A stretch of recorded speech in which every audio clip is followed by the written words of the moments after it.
The scene was dead anyway. A music scene lives, a music scene dies. The stories, however, are immortal. The scene was dead anyway is a look into the lives, communities and music scenes that helped shape an entire generation.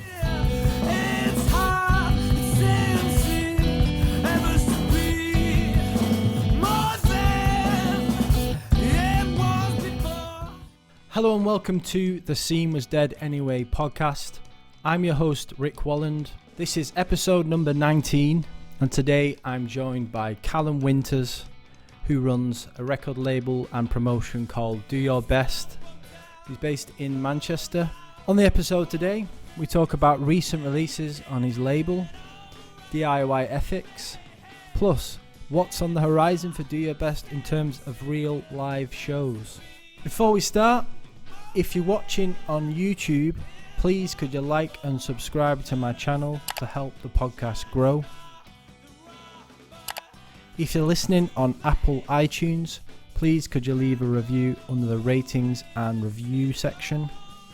You can also find me on Facebook, Instagram and Twitter by searching The Scene Was Dead Anyway.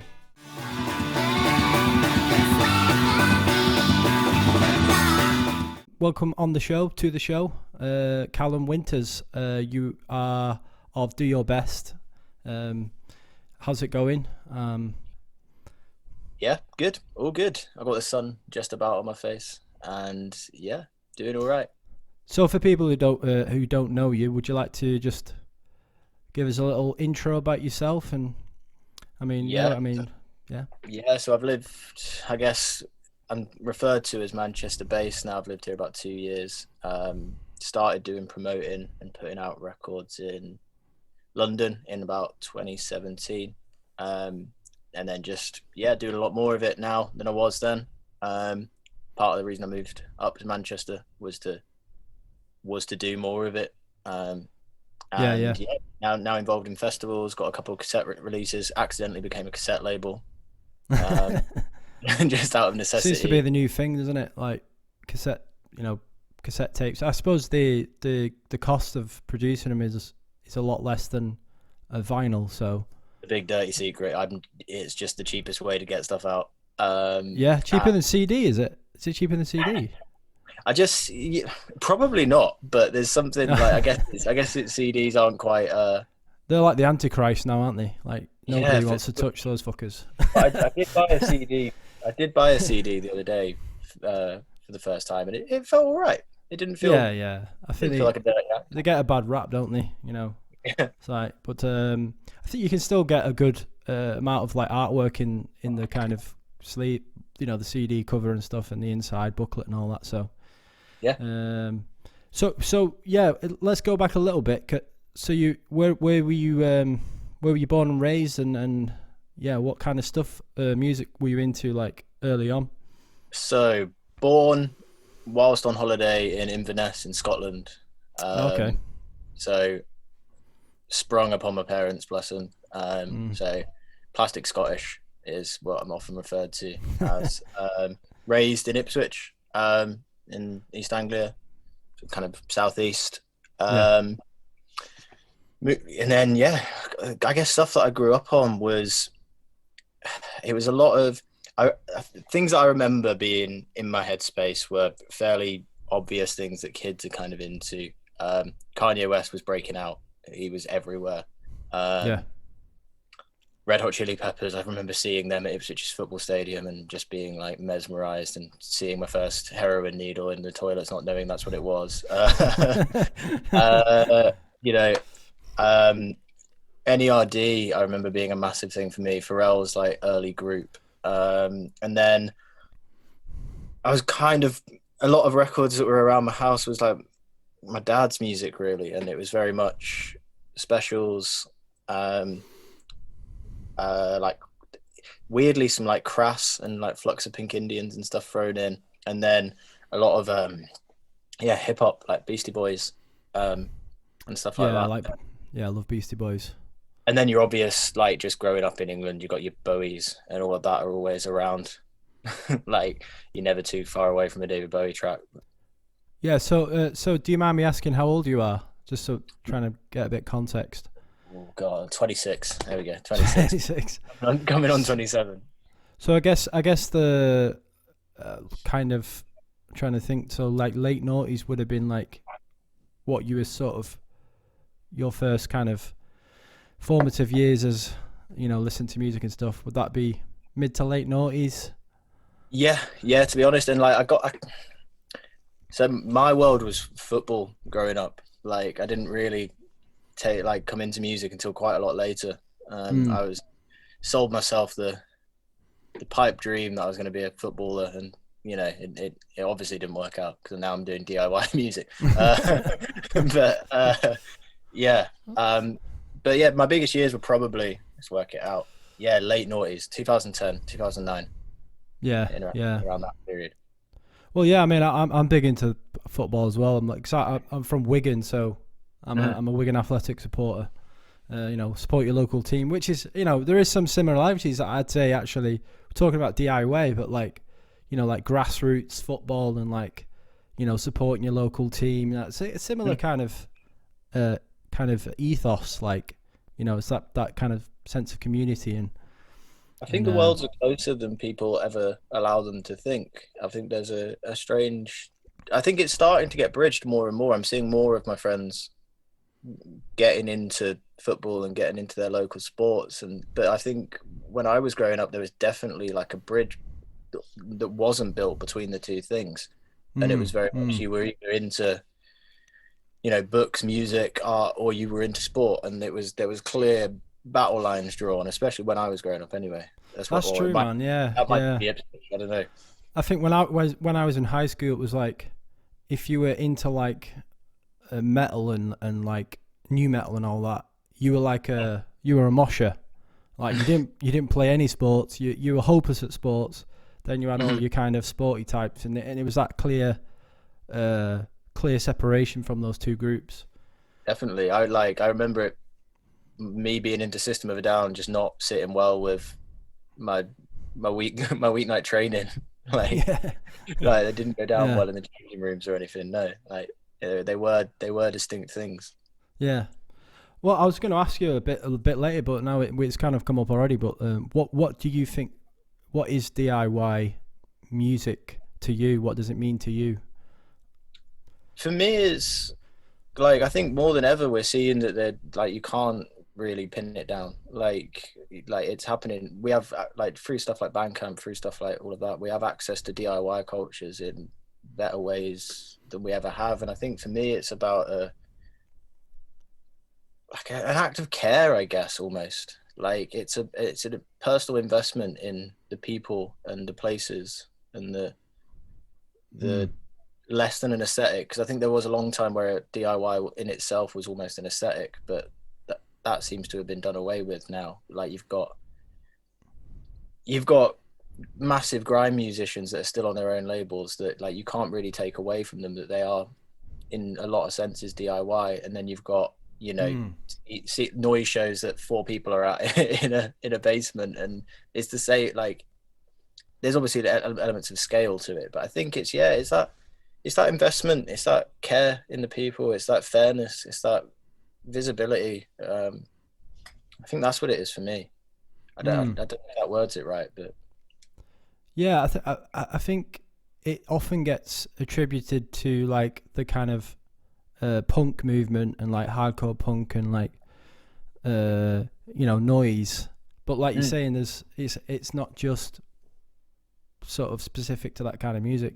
Like you're saying, you know, some of the grime artists, you're saying they still release stuff on their own label and that, and but I guess that's what we're familiar with, or what I'm familiar with is like, you know, you kind of tiny little you know, small basement venues with about 20 people in it, and you know, it's just like bands just playing harsh noise like really loud, and it's just sweaty and grimy and you know, there might be a little shitty merch table at the side where they've got some some, like, as you say, some cassette tapes, you know, that they're trying to shift, and you get your 17th tote bag to ruin, like tote bags, man. Yeah, I've got too many of them. Yeah. Or maybe I haven't. But yeah, I think that's something I was definitely prone to that as well. What like so I'd studied in Norwich for a bit, and there was a big kind of power violence specifically seen there, like hardcore punk, like really harsh edges of it seen, and I was very invested in that, and therefore I had Mm, this blinkered vision of DIY being, yeah, it's about being noisy in tiny rooms. And now I'm listening to like there's a label called Principe from Lisbon that is it's dance music, but it's mm, made in small groups, small collectives, working mm, together, small venues still, and it's mm, starting to reach an international audience, but it's built on its own terms, and it's built in and around the people that it operates within. And then so I guess that idea of DIY is starting to expand, I hope, and I'd like to stop being so focused on that punk element, even though that is what I love and what I grew up with. Like, I think it's yeah. important. Yeah, I mean, I'm quite familiar with a lot of like Discord records and Mm. Ian Mackay and all that, and Fugazi, and that whole scene was like, the whole DIY thing is, it feels like it was kind of born out of all that movement, sort of 80s Washington DC. But yeah, I think it's been around a long time. It's just taking different shapes. But so And Ian Mackay, to be honest, was my introduction into even thinking about what DIY is, and I think it probably was for a lot of kids like my age. I didn't really think about it until then. So I mm, think like hats off. Like, I'm not trying to say that like we shouldn't. I'd be heartbroken if that punk association did disappear, because it's earned its stripes. But yeah, yeah, like definitely. yeah, Yeah, I think that's what he wanted to transmit as well. Well, it wasn't just about the music. It was the kind of defiance. It was like, obviously, politics. Especially in this country at that time, you had like Thatcher and all that. I mean, Jesus, imagine that. It's like people are like, we've had enough. So that's where the whole punk thing came from. It's like the fight, trying to fight back basically against the political inequality and all that. So the music is just a vehicle to kind of channel that yeah. that rage, almost like this Mm-hmm.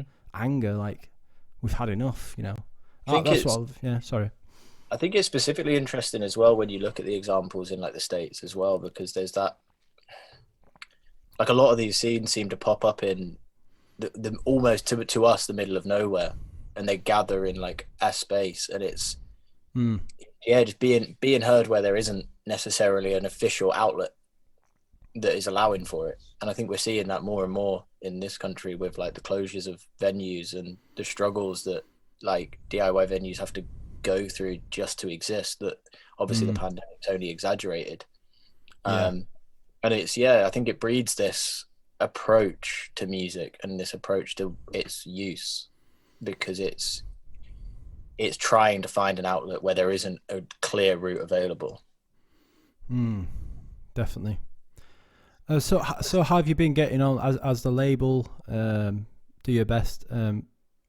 What have you been up to during the kind of pandemic times? And do you want to tell us a bit about what you've released? And Yeah. So weirdly, I've released more than ever, but that's because obviously the live world disappeared. So, and I was working for the first few months, but I didn't have a laptop or anything, so I couldn't actually work from home. It just consisted of calling my work a few times just to let them know that I was still alive, I guess. yeah, And then, it gave me a lot of time.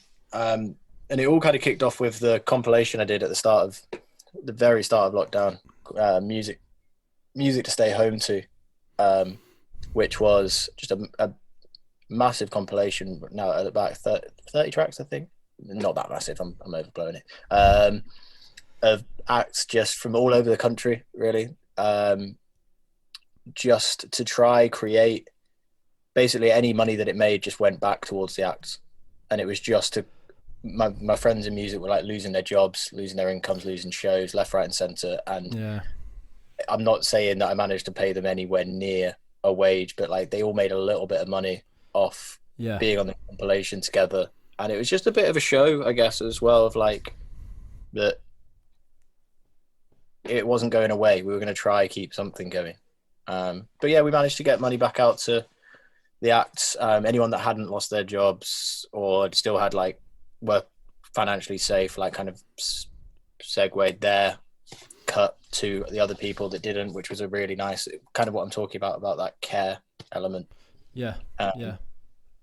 And then yeah, like that kind of led on to wanting to just do more releases. So released Taboo, kind of indie pop, like alt pop record called Genuine Red, Manchester based. A split with like noise artist Chairman Sog that I've worked with before, and Adrian Steele, where they did a split EP where they recorded a load of samples each and sent them to each other, and then didn't work on it together from that point onwards. So the samples were just handed over and they just recreated them however they wanted.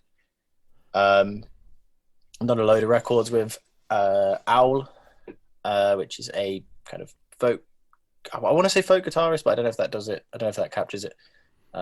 Based in Whitby, who, from what I understand, lives in a caravan and records everything onto his iPhone, which just baffles me because it comes out sounding pretty good. Apple microphones are actually quite decent. Yeah, so you said. So like maybe I'm the fool. I don't know. And then more recently, we've done the record with Another Country, which is a Manchester-based kind of. That was the first tape that we did, first physical release the label's actually ever done, which was really great. Got really went for it with the artwork and everything, and yeah, it's a great glitchy like electronic album. And then more recently is the double header from Clavier Group, which is kind of Manchester collective Baby Six. It's their weirdo residence jazz kind of thing that's in two parts, Medicine to Sleep to, and that's where we're up to now. Got a few more releases coming out in the next few weeks, a few months, and then maybe, who knows, maybe we'll be in rooms again. I don't know, and I'll stop forcing cassettes on people. So I managed to check out one of the bands you mentioned in the podcast you did with Evan from Mucka. Let's get it right. I always say Mucka. Was Great Dad. I had a listen to that. It's really experimental, isn't it? I love Great Dad. They've actually sadly not.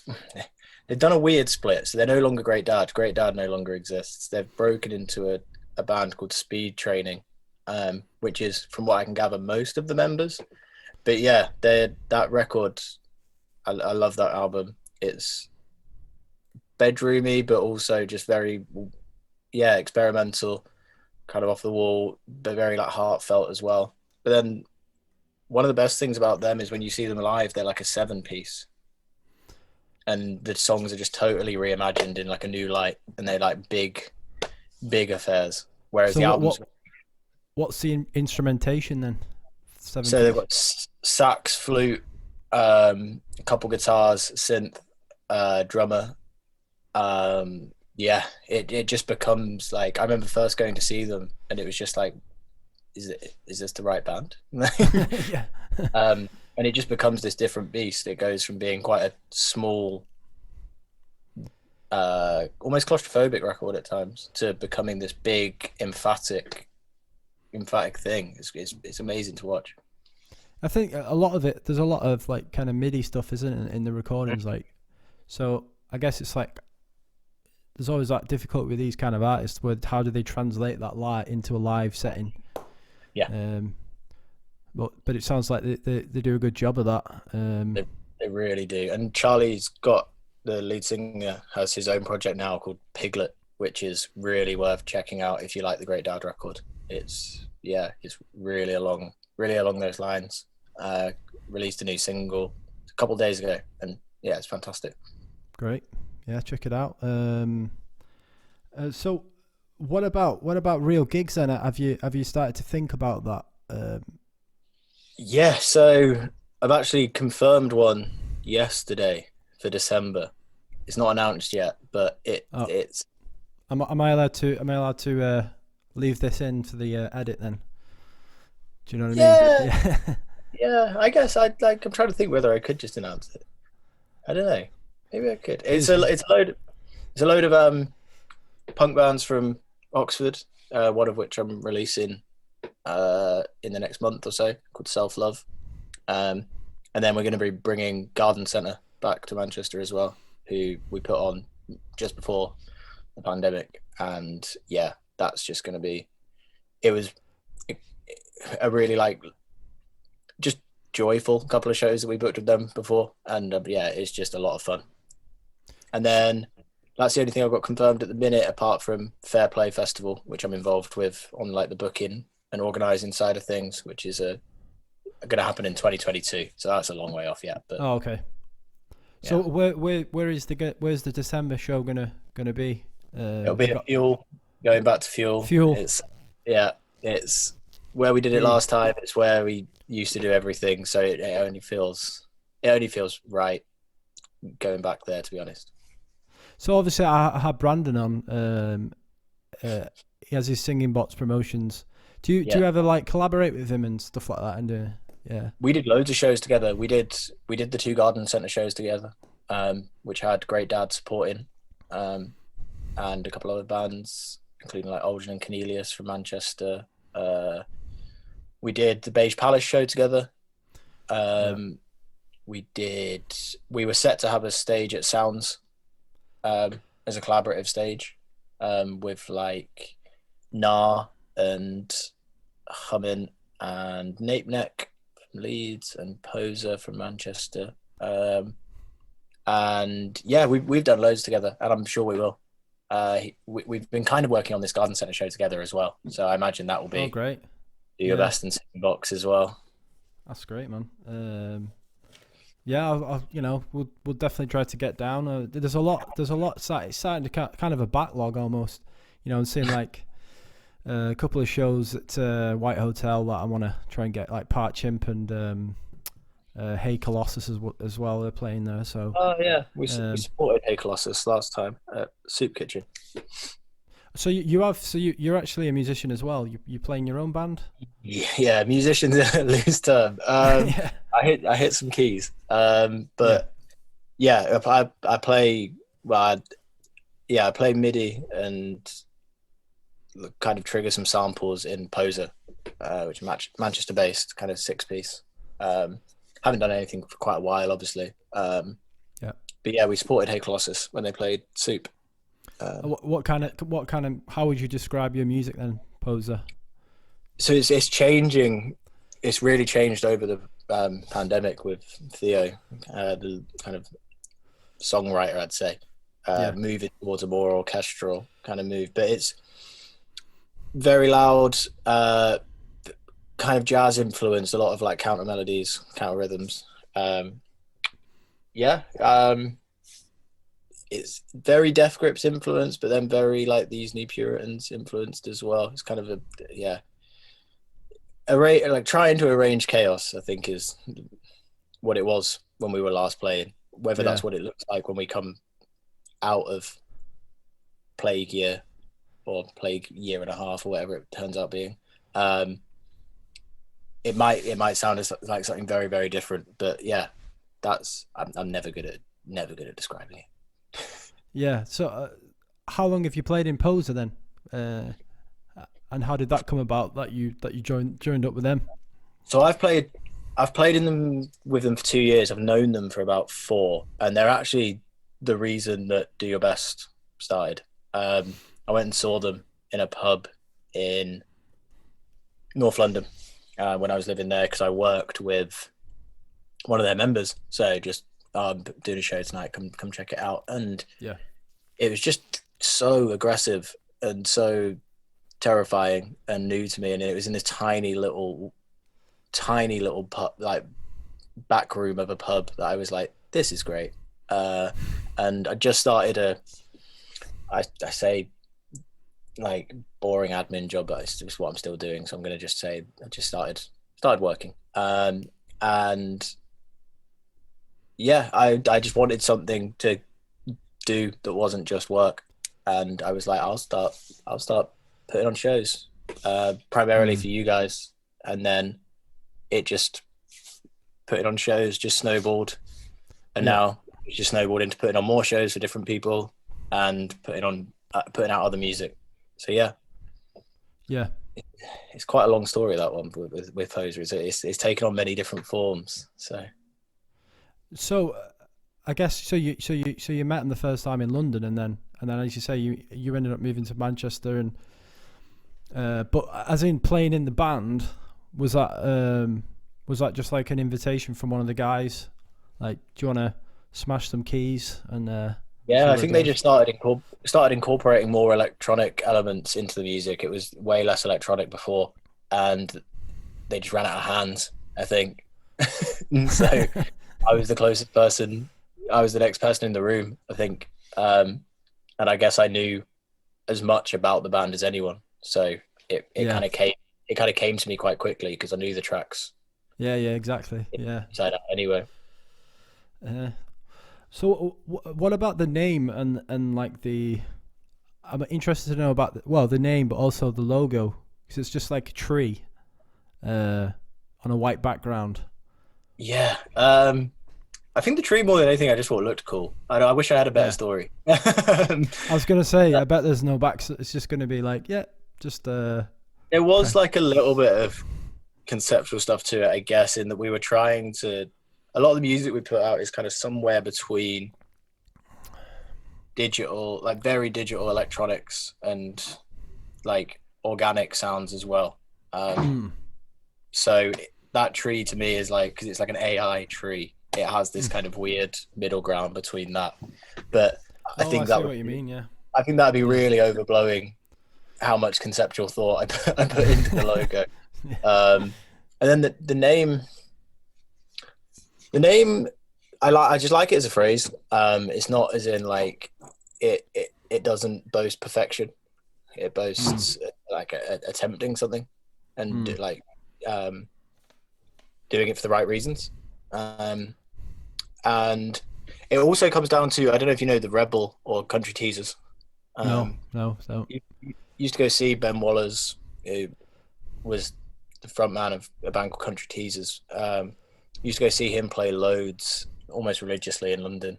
And I just remember him ending a set by saying, try not to die and do your best. And I was like, right, nice. I was like, that's A, it's a weird way to end a show. B, it's kind of a nice thing, I guess. Yeah, it's simple but powerful. Yeah. I think that was the night that I just remember him doing a cover of Big Fish, Little Fish and changing the lyrics to Get the Fucking Tories Out as well. And I can't remember if it was some kind of election night. So I guess it just stuck in my head for that reason. So there was something slightly kind of connected to when we're talking about the DIY kind of culture, and just thinking about like Manchester as a city. Which apart, obviously we mentioned Fuel. Where else would you say in sort of 2021 post lockdown pandemic? Which are the kind of key venues would you say, aside from Fuel? I think for most of us it's Pier Hat. I think that place is just built with all of these things that we've spoken about at its core, really. I've taken friends that aren't really involved in music there, and they're just like, this place feels different to other places, and they can't necessarily put their finger on it, but it's definitely built with that. And yeah, I was worried for quite a lot of the pandemic that we were going to lose it. I'm not going to lie. So just knowing that we haven't is great. that's somewhere that people have missed, like actively missed. Yeah. I think on top of that, you've got I can see that like Islington Mill are really starting to kick things back up, and I think I kind of missed the big Islington Mill era, because I hear a lot of people that have lived in Manchester a lot longer than me talk about great stuff that used to happen there and great stuff that used to go on there, and Yeah. it seems like they're really starting to.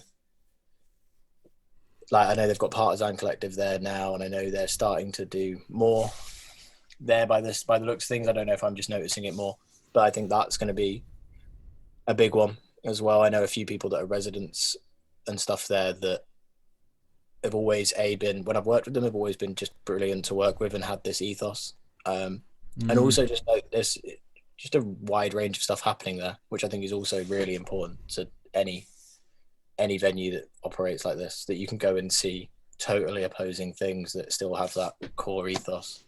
Yeah. So I think those are the places that really spring to mind. And then obviously there's, like you've mentioned, there's a lot of great shows by the looks of things coming up at White Hotel.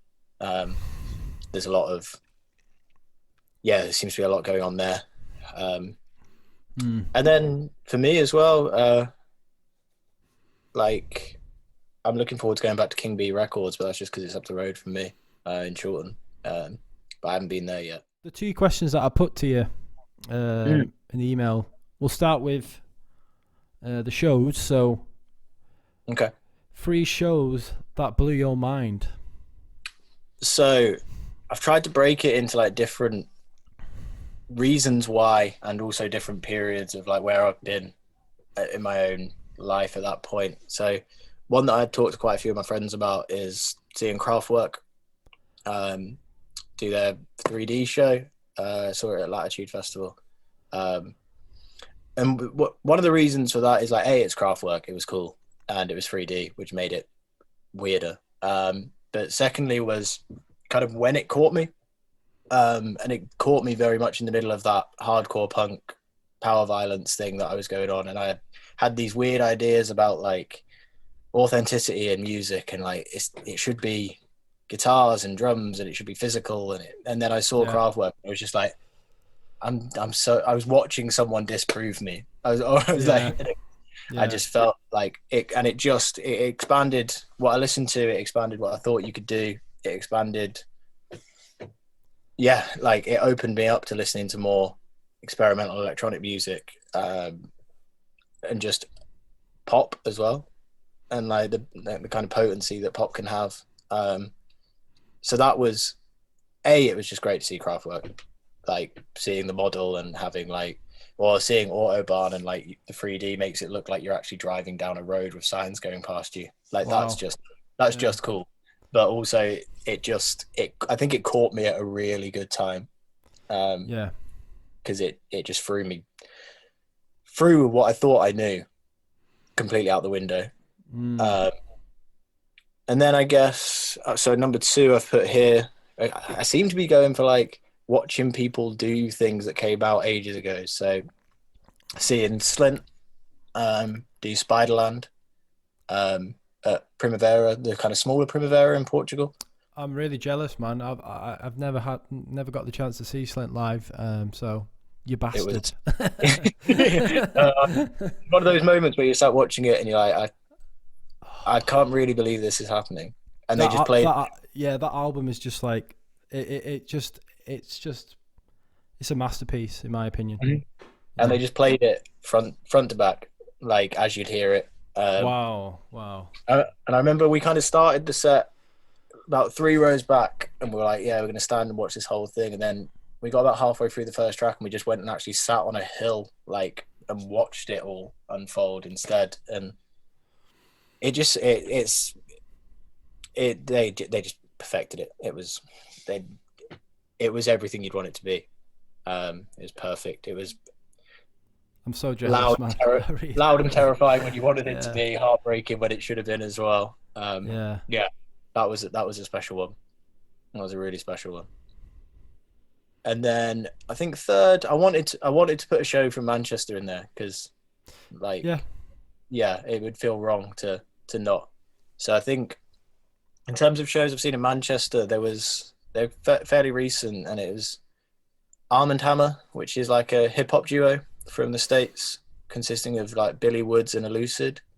So we'll then play Soup with my friend Marcus, Olgin and Cornelius, support him. Just they had this great projection playing the whole time of like old archival footage, and it was just kind of watertight verses, like punctuated, like brilliant lyricism, and them two have basically become my favorite rappers off the back of that show. I already liked them when I went to the show, but now it's like I need to listen to everything they've ever done. But then it was a toss up. It was a toss up between that and the More Mother show at the White Hotel, which weirdly Marcus supported again. So he's the common denominator here. So shouts out to him. And Ice Boy Violet supported that night as well. And yeah, that was just a great night of like. It was just great to see. It's like industrial, like the industrial push of More Mother's music, but in a venue that totally matched that. Like in the White Hotel, it just had an energy to it. She was doing kind of big speeches in between her tracks, like at times detailing the history of Manchester and parts of the history of Manchester that I didn't know about, and she'd just come from Philly, so I was like, okay, this is wild. And yeah, those two have been the shows in Manchester. Oh, and Sun Albert Hall. Yeah. But I had to leave that because I got kind of too drunk before it, and then it was so intense. But that intensity was good. So yeah, sorry, go on. Yeah, I was going to say, it's sometimes it can be different things that make you kind of remember a gig. It might be something really innocuous and like inane. It's like, oh, they just I don't know, there was this guy in the audience, and he's just like, his energy, or something like you wouldn't think would like leave an impression on you, or like you say, like the visual stuff at Soup Kitchen and that, different things, and it can be how you feel at the time as well, like the mood you're in as well. Yeah, definitely. Like I say, like that Kraftwerk gig was kind of less about how seeing Kraftwerk was, and more about how the stage at which it caught me. And sometimes it's like you can get taken away with, like you say, other people's reactions. Like, like I also remember like when I saw The Fool in Norwich, and they were just terrible. I don't know, everyone has this story about The Fool, but like that sticks, and like did blow my mind in that I worshipped that band at the time. And then that's happened to me before. Like I think one that came to mind was Dinosaur Jr. at ATP. Like I was like, everybody talks about them. I was like, let's go and check them out. Then they were on quite early in the afternoon slot, and I was so disappointed. I was like, this is shit. I was like, what's all the fuss about with these guys? I don't know. That's just how it is. I can weirdly imagine that with them.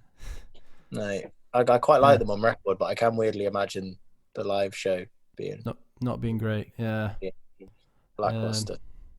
I do remember as well, like another example of it is when I saw Ty Segall at Primavera, and like I'm not a huge Ty Segall fan, but it was his birthday, so he just came out and did Black Sabbath covers, and that was it. And I was like, this is amazing. Wow. Unexpected. Yeah. So, there's so many different reasons why stuff sticks with you. Yeah. I do feel like the ones that the shit ones you remember are always kind of, like you say, it's quite funny when you think about it. You're like, I've always said to people as well, like, they're kind of as important sometimes. Maybe I should start doing that. Maybe I should start doing 3 shows that were absolutely shit. Something like that. I don't know. Maybe I'll try it. 3 shows you never want to relive. Yeah. That's there you go. Got it. Sorted. That's my next YouTube vid, like, small videos. I can 3 shows you never want to relive. So last one is one I've been doing for a while, and again, it's the three questions, three records that change your life.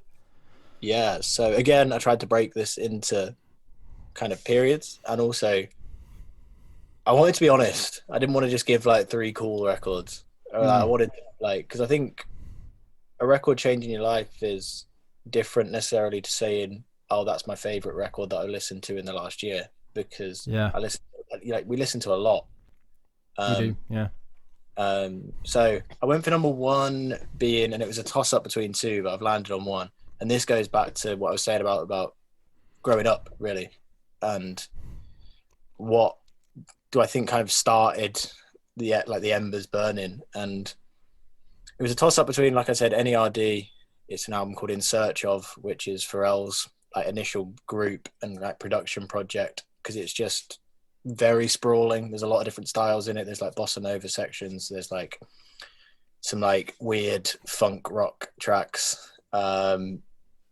And I thought Pharrell was the coolest man in the world, which I've now discovered I no longer think, but I did. I'm not too proud to admit it. But I landed on the one that I would say defined this period probably was that System of a Down record, Toxicity. I remember that being the first record that my parents hated me listening to. I remember it being the record that me and my friends would all like sprint at each other whilst listening to and like launch ourselves at each other. And I guess that's where that kind of idea of music like being somewhat cathartic or like loud and a release of energy, that's where that kind of began to start, even if it started with like Chop Suey by System of a Down. I think it's a good song, you know. Yeah, Very catchy. I still think they're great. Yeah. And then kind of there was a toss up again for the second one, and this is that I guess more when I was hitting like 18 to 20 and starting to listen to, you know, I developed a like taste for like Bowie, Talking Heads, and all of that stuff that you do, but then came across bands like the Raincoats, the Fall. So I've on this kind of toss up, I've got like the Raincoats self-titled album where it's post-punk, but it's kind of, it's weird, it's off kilter, it's played wrong. Okay, yeah. You know, by standards of what I'd become used to, I guess. Then I've got Hex Induction Hour by The Fall on here as well as one of those kind of records, but kind of landed on, I've put Mad Villainy as well, the Doom and Madlib project, because that was that same thing of like, it's a hip hop record, but it's not like the hip hop that I've been listening to in terms of, like I said, Kanye West and stuff. It was underground. It was off kilter. But I landed on a record called DNA on DNA. It's by DNA, the kind of New York no wave band. Because this was my first encounter with what I've started to just call like broken music. It was just harsh. It was noisy. It didn't seem to follow any structure that I was used to. It was rooted in a scene in New York. It was kind of mind blowing to me. And I just listened to it religiously. And I had a bootleg. It's like the first bootleg T-shirt I got as well. Right. Yeah. I've lost it sadly, but yeah, that album was a big push to me of like getting on the experimental end of what you're listening to.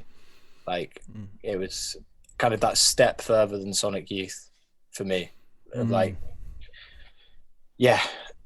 And then choice 3 was just between kind of 2 or 3 jazz records, because jazz was something that I kind of refused to get for a while, and then I just didn't get it, and then suddenly it clicked, and now I listen to quite a lot of it. So the album I would choose for this is A Love Supreme by John Coltrane, because that was the first moment that I just went like, oh wow, okay, this is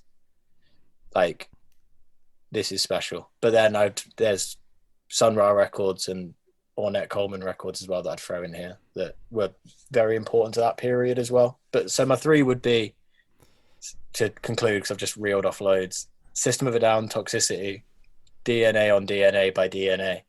Wow, yes. And John Coltrane, A Love Supreme. I think those are the 3 that I'd say That's quite a spectrum, that, isn't it? You know, toxicity to love supreme. Yeah, I'm regretting revealing. Regretting revealing as much as I have about my young listening, because it does stretch that list out. And I've just thought of this amazing bonus question. Here we go. Da-da-da-da-da. Bonus question. Guilty pleasure. As in like a band or an artist. Guilty pleasure. No doubt, Steely Dan. Well, Steely Dan's, you know, I don't think that's not a terrible, you know. Not that guilty. I feel like it's the one that I'm given the most grief for. So I guess that's why I'm calling it the guilty pleasure. Because like, yeah, in terms of other guilty pleasures,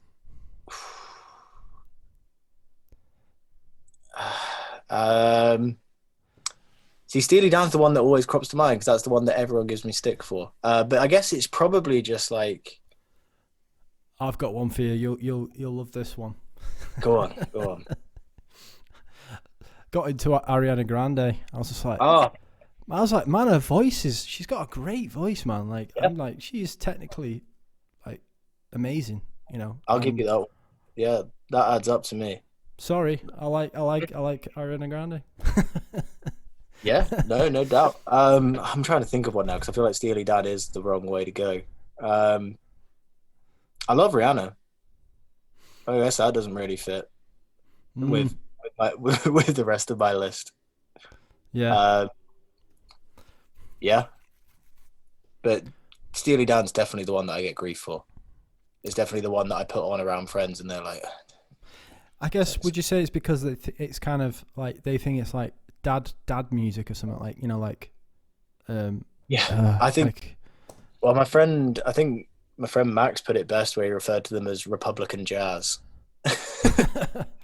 And, I guess it's that association with them just being like rich New Yorkers music. Right. Got you. Yeah.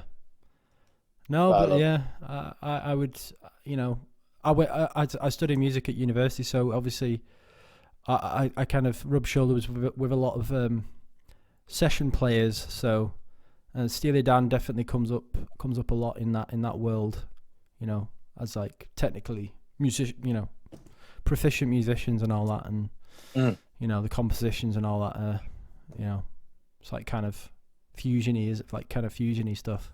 Yeah, definitely. Great. I think that's pretty much everything, Callum. It's been great. Thanks for coming on. No worries. Thanks for having me on. Thank you for listening and thank you for watching. Just want to say a big thanks to Kalum for coming on the show.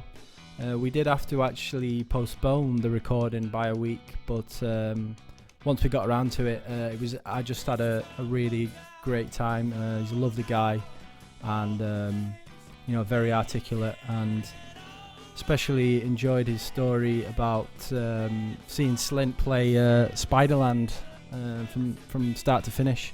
You know, obviously, I'm just super jealous. If you want to check out Do Your Best, you can find him on Facebook, Instagram and Bandcamp. I will leave the links in the detailed description below. Next episode to be released is with Chris Summerlin of Hey Colossus. He was also in Lords and Wolves of Greece, if you remember them, and a lot of other DIY bands, so that will be released in the coming weeks. If you're watching on YouTube, please could you like and subscribe to my channel to help the podcast grow. If you're listening on Apple iTunes, please could you leave a review under the ratings and review section. You can also find me on Facebook, Instagram and Twitter by searching The Scene Was Dead Anyway. Thank you for listening and thank you for watching. I'm your host, Rick Walland, and you were listening to The Scene Was Dead Anyway.